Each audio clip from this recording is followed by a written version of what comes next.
লাইভে আসার মতন মুভমেন্ট নাই, তারপর চলে আসলাম।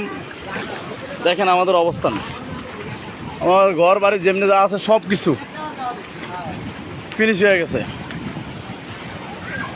আমি দেখা যাচ্ছি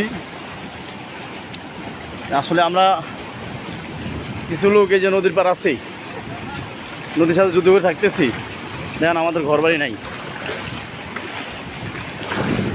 জানিস না যাব আফসোস করল আপনি, যা আল্লাহ যা করে ভালোই করে দে। দেখেন আমাদের ঘর বাড়ি নাই, আমাদের এখানে কোনো আশ্রয় কেন্দ্র নাই। ভালো কোনো আশ্রয় কেন্দ্র থাকলে আমরা আশ্রয় কেন্দ্রে যাই উঠবো, এরকম কোনো আশ্রয় কেন্দ্র আমাদের এখানে নাই। লাইভটা কারা কারা আছেন লাইভটা সবাই শেয়ার করবেন, আরও 10 জন 20 জনকে দেখার মতো শুরু করে দেন।